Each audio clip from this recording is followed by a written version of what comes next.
Kashmir has been under occupation now even longer than Palestine, since 1947. In this podcast, I've met with a number of leaders of the Kashmir freedom movement. And it never fails to strike me how, it's quite funny, because I seldom attend a Friday khutbah without the Imam praying for Kashmir. Kashmir is also always mentioned. We always mention Kashmir. But then nothing happens. Nothing happens.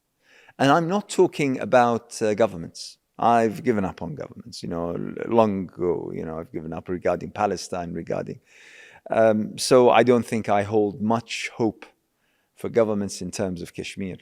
But even people, it's something that is misunderstood. It's a case that is not understood properly. No one knows exactly what's happening. When you say that Kashmir is under occupation, similar to how Palestine is under Israeli occupation, people, open their mouths. How could that be? That's not what we understand. We understand there's a problem of some sort, and we make dua, we make supplication for people to be relieved of that pain. But we don't know about the fact that there is an actual occupation. So why do you think that is? Why do you think? What's your explanation? I'll give a very recent example. About, I think, 2 years back, before, there was a conference on Palestine in one of the universities here. So I went to attend it because I wanted to understand more how the Palestinians are working and how they are doing their, advocacy and all that. Yeah. And during the question and answers, I don't remember the name of the gentleman. He was a very well-known Palestinian. He was actually sitting next to me, and there were a panel. And I asked them, is your movement Islamic or it is secular? And surprisingly, out of 10 or I think there were 10 panelists, majority of them said we are secular. It's a secular movement. So I then asked another question. I said, then how you are, sort of projecting it an Islamic movement? Then the gentleman next to me, he said, where are you from? I said, I am from Kashmir.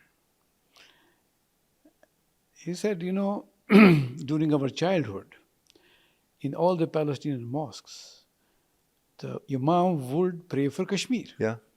In his childhood. Yeah. After that, no.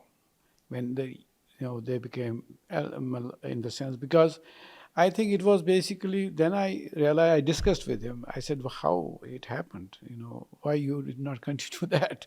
Why Kashmir was left out? Although we Kashmiris have been praying for Palestine all every the time. Day. And even the first martyr, was a Kashmiri when protesting for Palestine. He said maybe that, some of our leaders came close to India. And I remembered that, Mr. Arafat, who would tell that Indira Gandhi is my sister. So the question is, these are the facts of life. This is what it is. So I as a person, I am basically a doctor by education, but joined business as far back as 1978.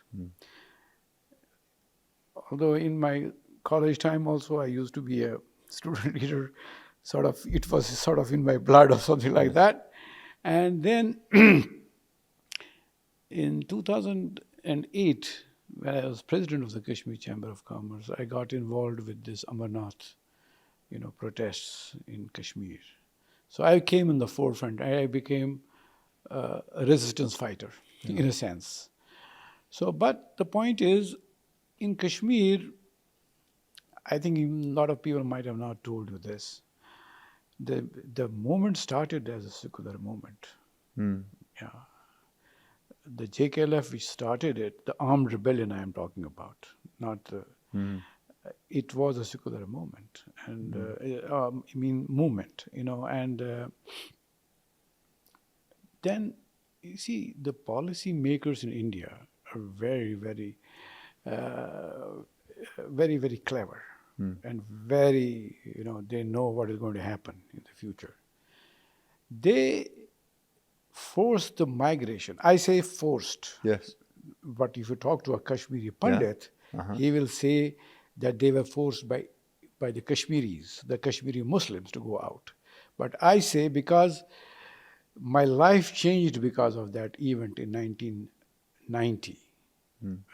I will try to explain, because Yes. Because it is important to understand how it got converted into sort of a narrative was built by India that they have thrown out the Kashmiri Pandits, which was a very small minority, and they forced them out of their houses. But that was not the case, because I remember in 1990 I was a young guy doing business, and my father was very well connected with the government at that time because we were businessmen, we had to. But at the same time, the government of India, the government of Kashmir. Of Kashmir, under Indian occupation. It is actually government of India only. Of course. So, but because of the business connections, and then one of the previous chief ministers there, he was during VP Singh's rule, he was a sort of an advisor, second advisor to VP Singh. The first advisor was Mufti Saeed, who was the home minister. Yes. But second advisor, this gentleman was there, and he told categorically my father that you shift your family, we were 35, 40 people, to Delhi instead of Kashmir. Really? So yeah. So subsequently, after some time, we was going. Was it a thinly veiled threat, do you think? No, exactly. Or was it some advice? No, advice. It was an advice because then he explained, because we did not transfer our family. Yeah. But what happened is that my father asked him, why did you ask us? Yeah. Because he was very close to him. He said, the Indian government had decided to carpet bomb the interior city of Srinagar. Oh my word. You see, now I realize when I see what is happening in Gaza, they had decided the same thing in 1919 in Kashmir. But the thing was that at that point of time, what happened is that during the night, during one night, 2 nights, the whole Srinagar city was under curfew. The Kashmiri Pandits were taken out in government vehicles and transferred out of Kashmir Valley. Wow. So it was forced migration by India. Yeah. Yes, there were killings of Kashmiri Pandits before that migration, but same was the case. Some Kashmiri Muslims were also killed because they were considered or labeled as informers of the government. When these things happen, armed resistance is there, they feel that there are people who are sort of telling the government some things, and that's why they get killed. And it was Kashmiri Muslims were more killed than Kashmiri Pandits. But the narrative built by India was it was forced. So it got the label of a Islamic movement. India, it is different. They think differently. They know, because there are so many categories of Indians who will talk to you very nicely, but they have different plans with you. They are, they have a very, very specific way of getting things done. And this has happened all the time. And till today, the most important thing, because you are more experienced than me in these things because of your work in Palestine and all, and other places. The biggest pushback is on Islamophobia or of the word, True. whatever it is. True. So India created this narrative, and it is still not out. But the fact of the matter is, according to me, it is basically the Kashmiris themselves, it is their identity as a people. This I realized also when I was talking to the Palestinians. I felt that it was... Is it a nationalistic issue? It is both now. Nationalistic is the most primary thing, and second is because we are majority of us are particularly in the valley are Muslims. Yeah. So it has merged together. Both the things have merged together, and this is what it is. The movement is. Yeah. So that is why. And if I may, because this is interesting. Yeah.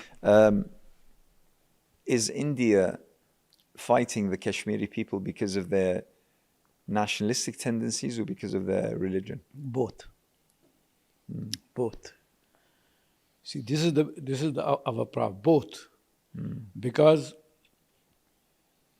we are asking for what is our demand. Finally. Yeah, what's your demand? Yes. If I was to ask any Kashmiri, yes. What do they want? Yes. Our demand at present is we must get the right of self-determination. Okay. The right of self-determination is now a very big thing, sort of big in the sense that in context of Kashmir it is, you want right of self-determination as per UN Security Council resolutions, or you want the whole thing. That there is where the problem comes in. Okay. Because we, today I had an diaspora organization which we 2 years back put up, Kashmir Diaspora Coalition.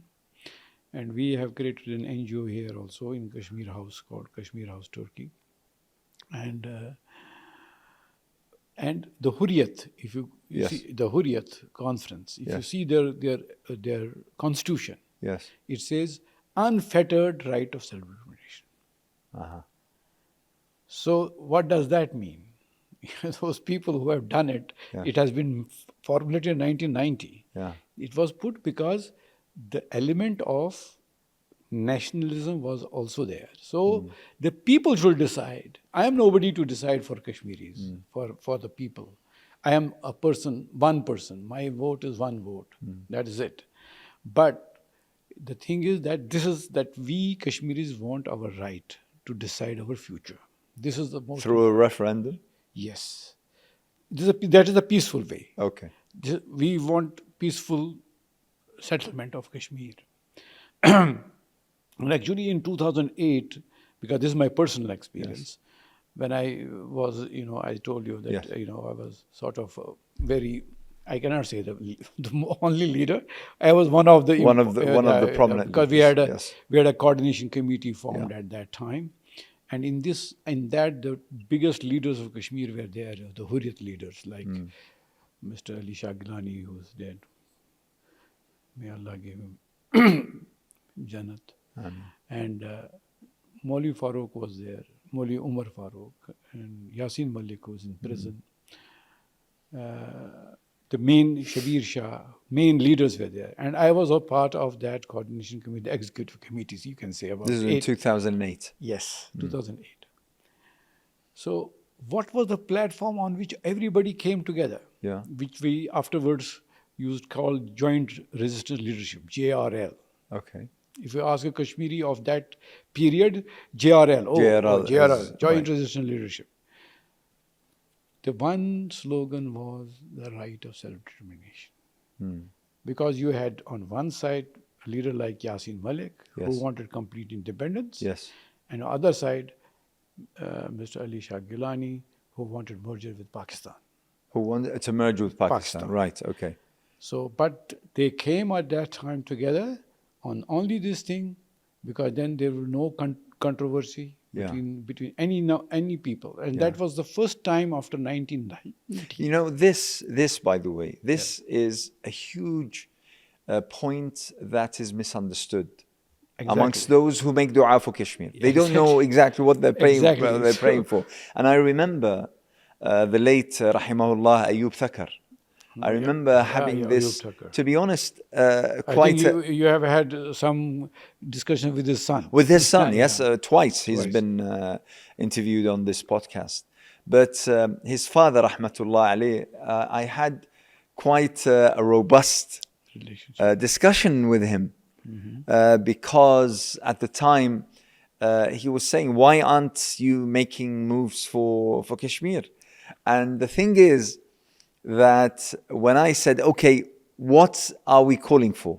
In the UK, we had a very strong movement, resistance movement, stop the war, coalition, anti-war movement against Afghanistan, against Iraq. So, okay, so what do we call for? And I then found out it was a huge point of contention, Yes. because Pakistanis were saying Kashmir, it belongs to ours. us. Others were saying no, independent. Others were saying, so we didn't know what to do. We were confused. No, the point is this thing, it is very important that you cannot ask for something before the things happen, Yeah. because first of all, we should get the democratic right. If the people on the West or anywhere Yeah. want that, okay, what do you want? Yeah. Okay, we will let you give us the choice. Yeah. Give us the choice to what to do. Give us the space to think, to decide amongst ourselves. Decide ourselves. So don't pressurize us. Okay. So if the majority of the people want independence, then I am also a person for independence. If they want merger with Pakistan, okay, welcome. But it needs to be decided democratically Yes. by the people. Yes. That is my point. That is why. Is that the same as the UN resolution? No, it is Why? not. What are the points of difference? The point of difference is only this thing, because in 1947, when India was divided, Yes. Pakistan was given a country for Muslims. Correct. So the rulers at that point of time, which were different, different states, small states, they were given the authority to decide where they want to go. In the case of Kashmir, the ruler was a Hindu, Maharaja, and he initially toyed with the idea that I will declare myself independent. They had an option in that to declare independence also. So, but there was a lot of pressure from, naturally, because a Hindu in India and all that, and he gives an alibi that the Pathans which came from Pakistan to help the Kashmiris, they forced him to align with India, to ask for the army and all. But all those documents are not authenticated by anybody. Because why? Because they say, let us say 27th of October, that he has signed the, but he was not present in Kashmir. Yeah. He was present in Jammu, or he was on transit. And all this is because nobody, not even India, has shown these documents of this thing. So that is beside the point, but nobody asked the people. So that is why at that time, I think the United Nations, because the basis being partition, being India to be divided into Hindu India to divide into India and Pakistan based on Muslims. So the majority, so that is why, and even this case, the Lord Mountbatten, who was the Governor General of India, when he accepted that instrument of accession from the Maharaja, he kept a condition that the people of Kashmir will be asked. They never asked. Then they had those stooges, as happens in occupation. Of course, in every case. Yeah, every case that, all the ministers, then even the one of supposed to be the biggest leader, Sheikh Abdullah, he also scummed. He also, then in 1953, he realized he had done a mistake. He was arrested by India, put in jail and now his grandson is ruling. Then his son ruled. He came back in 1975. Sheikh Abdullah joined back again with India, and that also was, according to me, because I was young those years, 1975. We were all very young in 1975. Yeah. So, but I remember when he took over as chief minister, and I met him in 1982, like this, Sheikh Abdullah. Because I had come from Pakistan. The only time before I went to Pakistan about 2 years back. But before that, that was the only time I had gone to Pakistan. So when I came back from Pakistan, because being in the business, so naturally we had. So my father was very well connected with the Sheikh also. So, we had got something and present or something like that, and we went to see him. So he told, okay, did you go to Azad Kashmir? The Kashmir which is within Pakistan. So he started asking us, how is the development there? So I had gone to Mirpur. I said, I compared it with Jammu, one of the regions in Kashmir, in J&K. And he said, after some time, he realized we come to question. Then he started realizing, then he was very sad and very sadly said, yeah, what could we do? We could not do anything. couldn't Then do I realized, and I think also, I don't know, Farooq Abdullah is still alive. Yeah. I don't know, somebody needs to ask him that whether he was told by the late Zulfikar Ali Bhutto, because before doing the new agreement with India, Sheikh Abdullah, he had sent him after 1971, Bangladesh, 72 or 73, Farooq Abdullah had gone to Pakistan. And it is said that Bhutto told Farooq Abdullah, tell your father, get whatever you will get. You can. And forget about us. We will not be able to do anything for you. Wow. This was in 1972. Yeah, after the Bangladesh thing. That is why in 1975, Sheikh again did, this is what is told. Yeah. And I don't know, only Farooq Abdullah can vouch for it. But this is the normal thinking of Kashmiri, that this has happened. And that is why Sheikh Abdullah then succumbed completely. And he was not able even to negotiate the terms which he had done in 1947. He was not able to take even those terms. So it seems to me that, I understand the sensitivities. However, from an outsider's view, it seems to me like successive governments of Pakistan have been playing with Kashmir, have been using Kashmir for political expediency and for political credit and capital with its own people, whilst really doing absolutely nothing. In the same way that most Arab countries have been playing political expediency with Palestine. No, in the case of Pakistan, there is a slight difference. How so? Yeah, I'll tell you a slight difference. Slight difference is this thing that in the case of Gaza, for example, the Arab countries did not do anything. Yeah. But in the case of Kashmir, Pakistan does not completely close its eyes. Okay. This is what I tell you. What kind of support does it offer? You see, for example, just when I told you 1990, when they forced the migration of Pandits, the said he was a previous chief minister of the state who told my father. He said that it was stopped, that bombing was stopped by the American government because of the fact that they told the Indian government, their ambassador came to see the Prime Minister of India and told them that if you do something like this, we can't stop Pakistan to come into open war. So this is a deterrent. This is the only thing which we feel that yes, Pakistan is there, but whether they can go to that extreme, to the next level. Yes, because they have lost certain periods of time. They have not done what they should have done to liberate Kashmir. For example, 1962, when China attacked India, and it is documented that the Chinese ambassador in Pakistan came to the then ruler, General Ayub Khan, and he told him that, if you attack from the other side, you can liberate Kashmir. Exactly. He did not do it. Why? On the pressure of America. He was then a very close friend of America. He was given a very, very welcome and all that. And,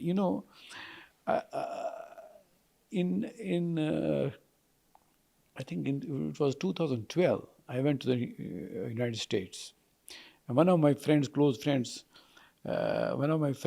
he was one of the biggest human rights defender in Kashmir. He had printed a book. He is in jail at this point of time. Where? In jail where? In India. In India. So he wanted to give that book to Kerry Kennedy, Yes. Robert Kennedy's Yes. daughter, because she had also given him an award somewhere, the Reebok Award for human rights and all that. So we went to see her, and she told, I'm just trying to interconnect, Yes. things. Yes. Yes. She told, she told, I'm going to India, so in the winter. So we told her, okay, if you're going to, why not you come to Kashmir? She said, no, I will not come to Kashmir. I said, why? Because, Indian government will not be happy. A person from the Kennedy family, you can understand, okay? An American citizen. Yeah, American citizen. And then, to tell you very frankly, I had told my friend that I will not speak because I know about human rights, but you are the expert. You will talk, I will not. But once this lady talked about like this, and I told her in Kashmiri to my friend, I said, now leave it to her, me to her. And I then pointed out to her, I said, your family is responsible for our situation. She was surprised. She said, how? I said, your uncle, the late Mr.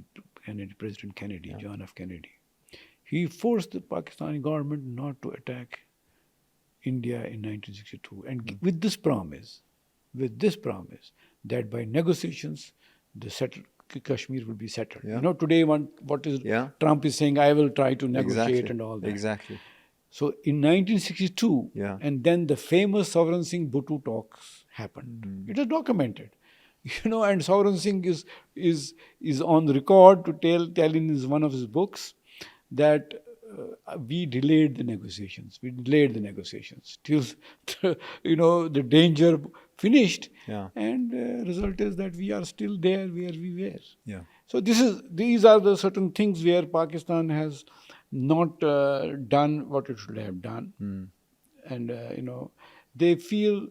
I don't know, because sometimes, when this new government was installed and they were very, very enthusiastic about doing trade with India, while the previous Imran Khan's government had already stopped the trade. So I asked certain of their politicians who are in this, I knew some of them, which one of them had even come in an interview on Indian TV that, we'll start trade. So I said, why you do want to trade? On one side you have Kashmiris being killed by them and you are going to do trade. Exactly. So, and at the same time, I then told him economically, India is much higher than naturally Pakistan. You will become a consumer state.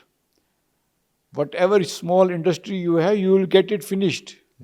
Because India is such, so it is all because unfortunately the planners and they don't take into consideration all these things.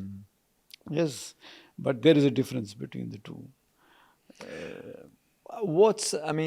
In light of all this, there seems to be either a bottleneck or stagnation, or call it as you may, but there seems to be a lack of any kind of progress in terms of achieving what the Kashmiri people want. So what's the plan? When, for instance, you said that you have formed some sort of coalition for those in diaspora, what are your plans? What are you doing?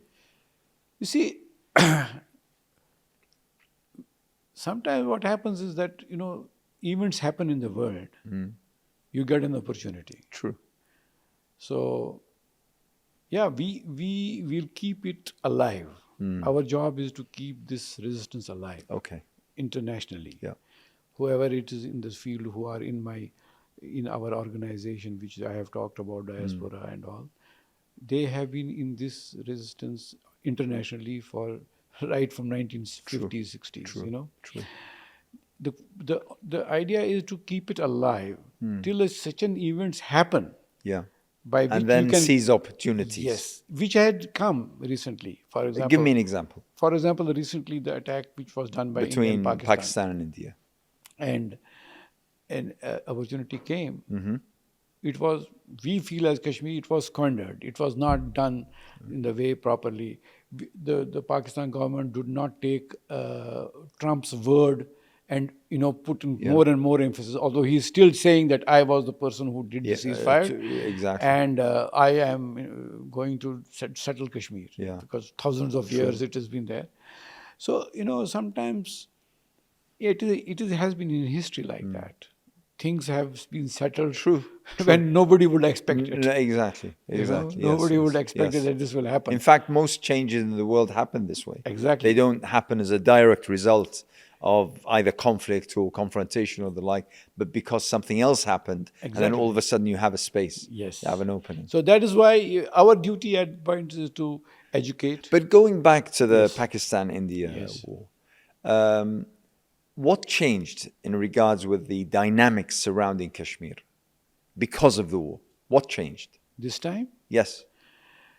You see, basically, India, lot of our majority of our Kashmiris were outside, know that it was a false flag operation. Yeah. It was used basically by Modi for his elections, Yeah. which was the same case for the Pulwama incident also. So they put all the blame on Pakistan, and then they fought against Pakistan. But Pakistan was ready. They showed superiority. They did. Particularly it was quite impressive. Yeah, Air Force, particularly the Air Force. And Modi was embarrassed? Embarrassed. And that is the thing. That's why the dynamics changed. Okay. And this, you see, it is important. Now you can take, let us say, Gaza. Yeah. Let us say Iran now. Compare it with this. For example, Iran did what the Arab countries did not do. True. So there is a change. It is not that it has completely changed, but there is a change. Now, even if one or two Arab countries will come like that, the whole thing will change. So same thing is here. For example, Pakistan did that, and they showed their powers and all that, and they gave a different to the moment at this particular point. But whether they can carry it around, carry it forward, it all depends. Because India will be very reluctant, because now they have reached a stage where they say there is no problem at all. If this thing would have not happened, for example, the killings there and all, they had already buried the issue of Kashmir in their books. I'm talking about Indians. Yes. So, but the world knows. But how can they do that when they have tens of thousands of troops on the ground? How can they do that? The point is, in international, you have more experience than me in international politics as such. The projection of the Indian government is different. That, first of all, if you talk about, let us say you talk about India in UK, they will say, oh, that country is secular country. Yeah. Second, they are very gentle people. They will not do anything, But the thing is that we who are occupied know what they have done to us, how many people they have killed. I take it to a different level, in a different manner. I try to, because being a doctor, I can sort of say it in slightly different. It's not the question of number of people killed. It is people who have been injured. It comes to about 450,000, roughly. Roughly 450,000 people. What's the population of Kashmir? So that's what I'm trying to aim at. So in our families, there are minimum 10 affected. That means with each person, whether he's injured, whether he's imprisoned, whether he's this thing, 10 people are involved. That is 4.5 million people. So that is almost more than half the population of particularly the valley. So this is very important. And after that, there is the post-traumatic stress disorder. It is at the peak in Kashmir. So, and you can say almost every family is affected. So, is it wrong of me to assume that as a result of this, and as a result of there being no clear way out, is it fair to say that young Kashmiris are often driven to extreme measures, to taking up weapons, taking up weapons, to fight for their freedom? Is it fair to say that? Because, I mean, the scenario that I see, a natural outcome of this would be certain people giving up on any kind of You political see, process. every freedom movement has Exactly. every freedom movement has both the things going on. Yeah. You know, armed resistance also and the other resistance also. So the armed resistance started. It was not there. It started in a big way only in the 1990s. So because the youth at that time felt that this is the only way to, and surprisingly, it was certain pictures, like Umar Mukhtar and all, made a difference. Became Yeah, common there because they saw and they, they felt that, you can rebel and you can do this. So I said it's not because of that. Maybe the timing with the collapse of the Iron Curtain and the Soviet Union and the like. Yes, did that have a contribution? Yes, because they felt that when they can get, why cannot we? Why Because can't also at the same time, if you see that in 1990 when it started, every part of the society of Kashmir was on the roads. For example, chamber, let us say. Yeah. All the business community was given a specified date. You go, there is a UN office there. You go to UN office, give a representation. Every day, somebody or the other segment of society will go peacefully Yes. and give that representation. When those things did not, then a lot of youth converted to the other side, which was very limited. But then they went into draws for training.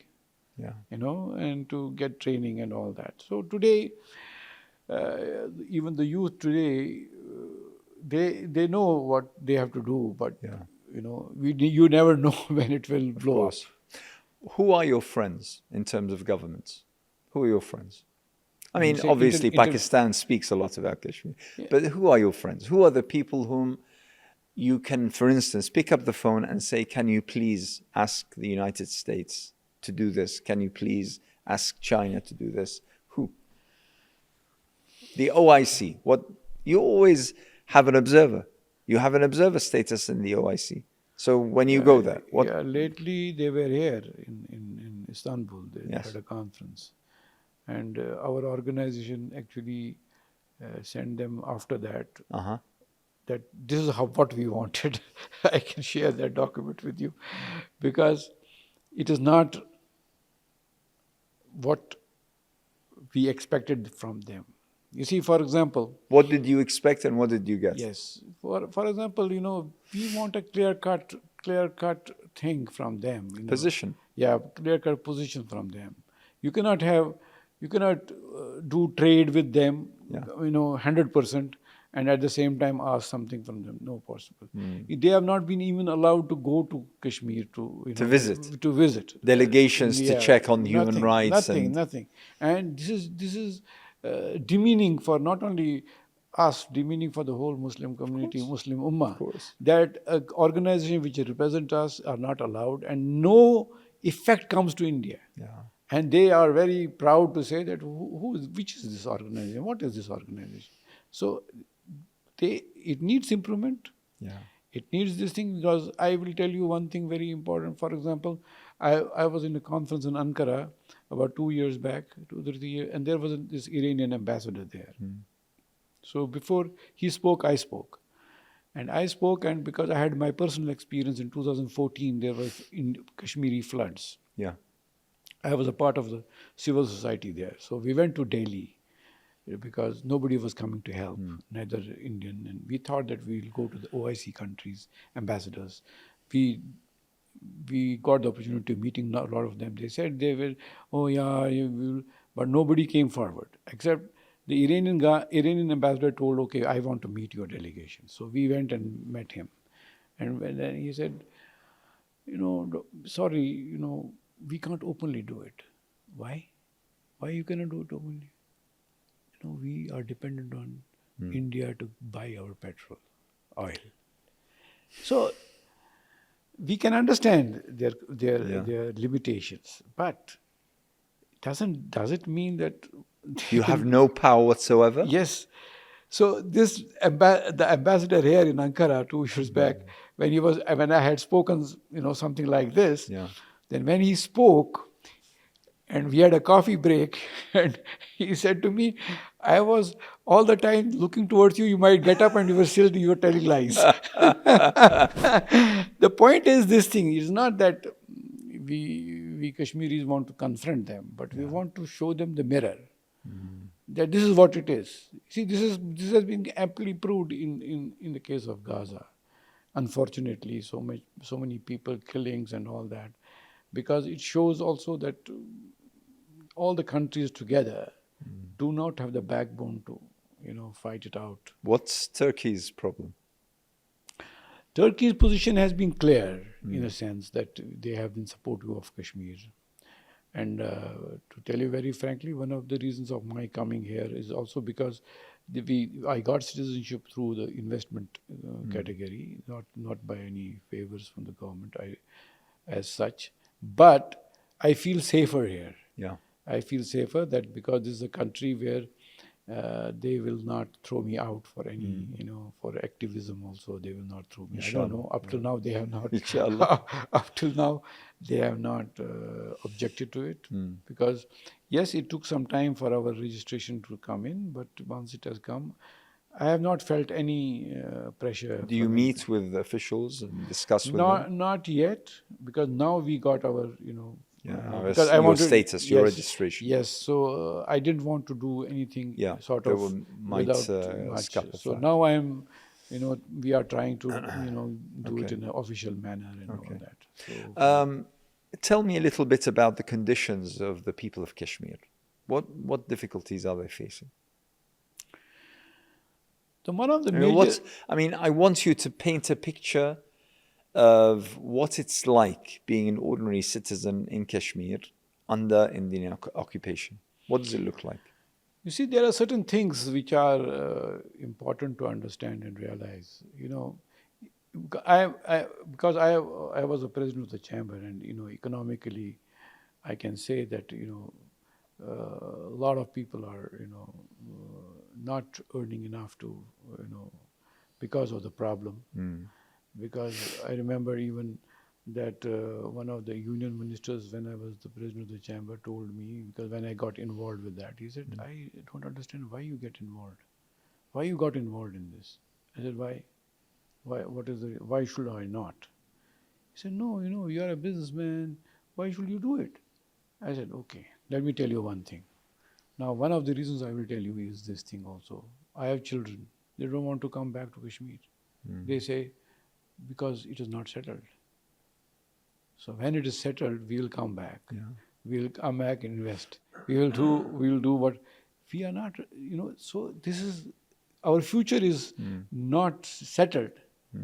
So all these things, matter to every Kashmiri for that matter, whether he is from the lower strata of society or the higher strata. Now, some people I can understand, that because of the circumstances, they have to work with the Indian government. They have to, continue earning money and all that. But in the heart of hearts, they know that this is not their country. This is clear cut. There is no question about that. I am 110%. How about what we call very, very loosely the international community? Whether it be the European Union, whether it be, the United States, Russia, China. China is supportive of Kashmir. There is no doubt about that. And Russia has been at the forefront of all the UN Security Council vetoes against Kashmir. Against Kashmir. Yeah, before. So US has been supportive from the beginning. Now we are not sure where they are. No one is sure. Yeah, no one is sure. No one knows exactly what Trump is thinking. Not only of Trump. It is not because of Trump. Yeah, it is right from the previously 4, 5. Really? Yes, because the point is because they want to be closer to India. Yeah. So closer to India, why? Because they want to prop it against China. So they don't want to, sort of surrender that particular relationship with India. Yes. So my point is that they are not clear that whether they are on that side or this side, they will go according to what They are not what we would believe in. For example, I was released because of pressure of America, so I know how much power they have. Yeah. Uh, uh, uh, I was only the president of the chamber. I was not even that at that time. I was not the president of the chamber, but because of my relatives and all that, it was a lot of pressure. But You were in prison for 4 months. yes, but we felt, and our family felt, that how much is the power of America, that on their saying I was released, and all my cases were withdrawn. And the point is this thing that we don't know about America. They can change according to the situation, world affairs and world thing and all that. What about the Europeans? Europeans, as such, our perception is the Europeans are sort of supportive to us in the sense that they are, naturally against human rights violations and all that.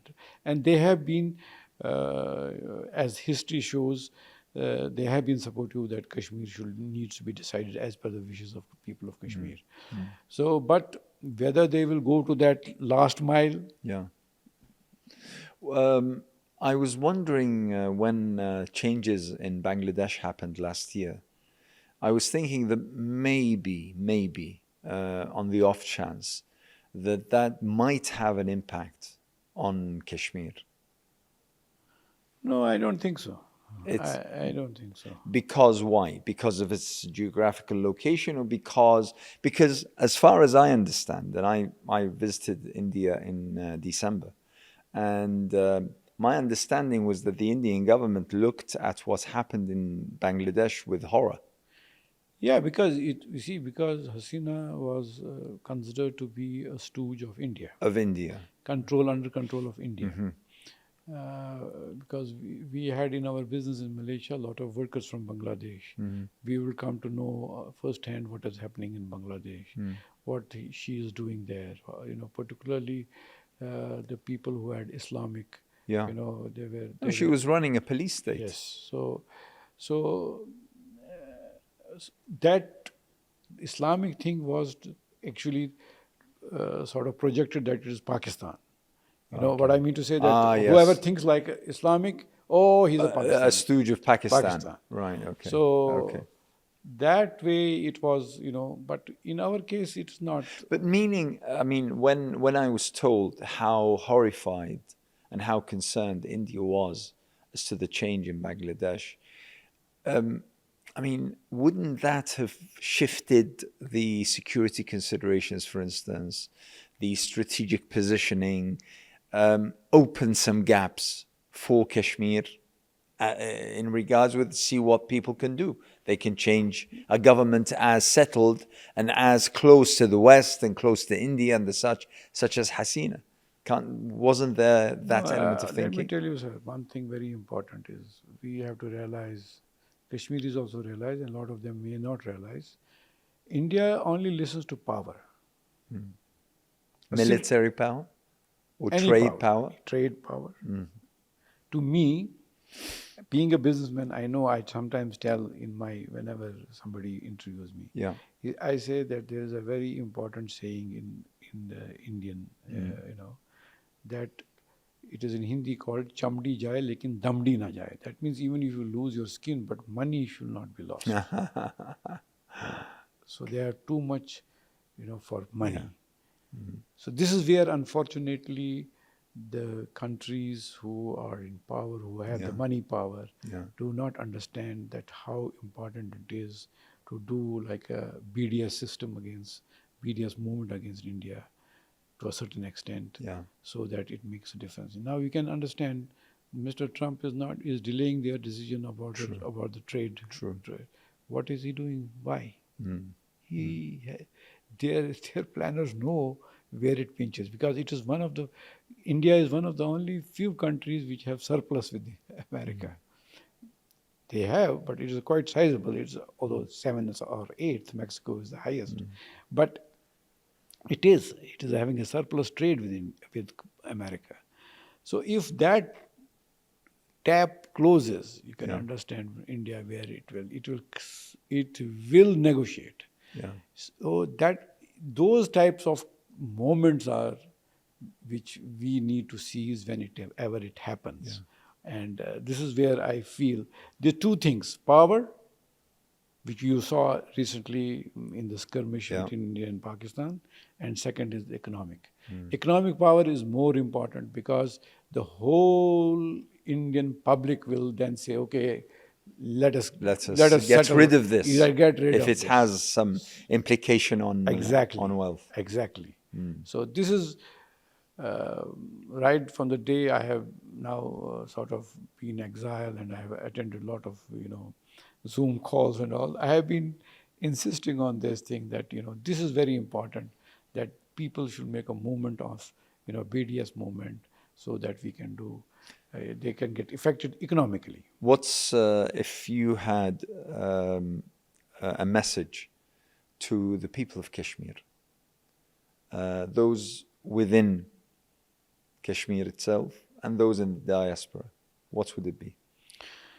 Within Kashmir, people,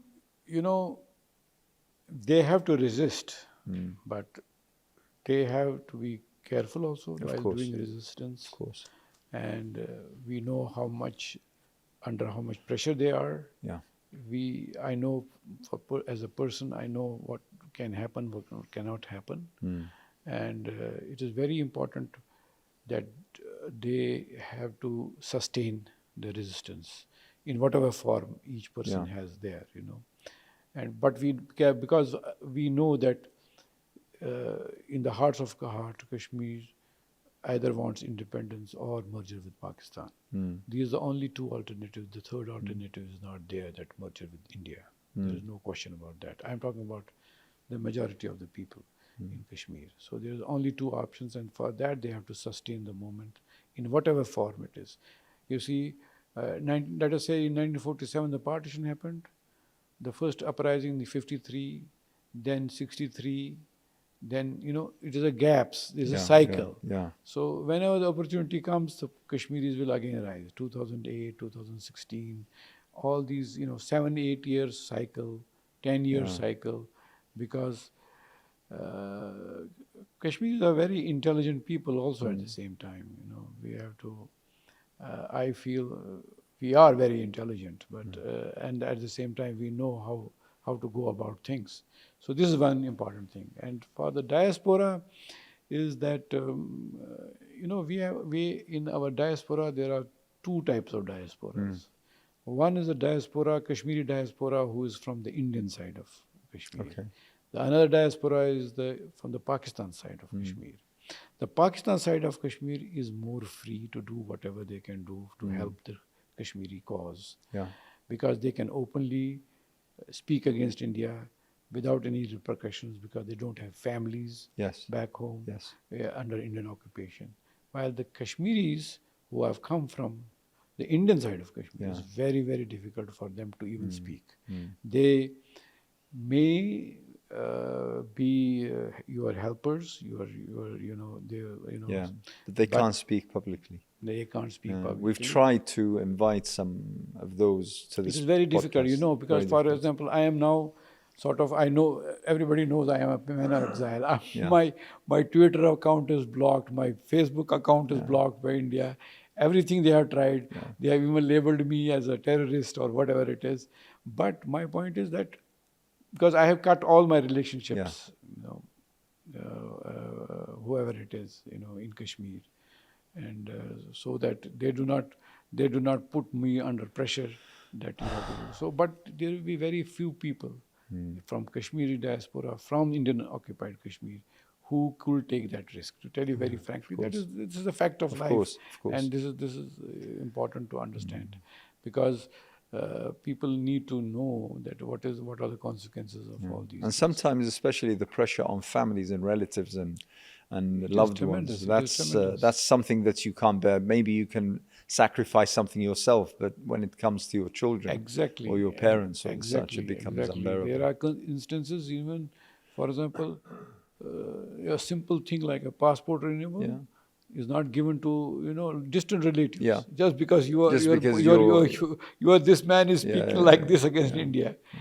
And India, because of this control on the social media and all, they are very, very exacting because of their expertise also in that, so that they are using it for the other way around rather than for the I good. hope that soon, inshallah, we'll be able to have a discussion on Kashmir where we'll be able to talk about a free Kashmir Inshallah. and the plans to build it. To tell you very frankly before you end, I think, because when I was in the chamber, I was the because I lived in Singapore for 13 years. So I had actually given a proposal to the Prime Minister of India, Manmohan Singh. I had told him that, declare Kashmir as a free economic zone. And then when I became the president of the joint chamber, Yeah. that means chamber from Kashmir, Indian occupied Yes. Kashmir, and from Pakistan Pakistan, administered Kashmir. So I was president of that for 2 years, 2012, 2014. I got it passed through that chamber also that both the areas should be declared as a free economic zone. That, according to me, was a possibility Yes. without going to war, Yes. that the whole area be declared as a free economic zone, and it become a peaceful area, become a connection between India and Pakistan in a way that, with nobody feeling that I have lost and he has won. Yeah. So that was also a possibility, but I don't know whether Allah gives us that way or Inshallah. not. Maybe. Thank you so much. Thank you Appreciate very it. much. Thank you. Thank you, sir.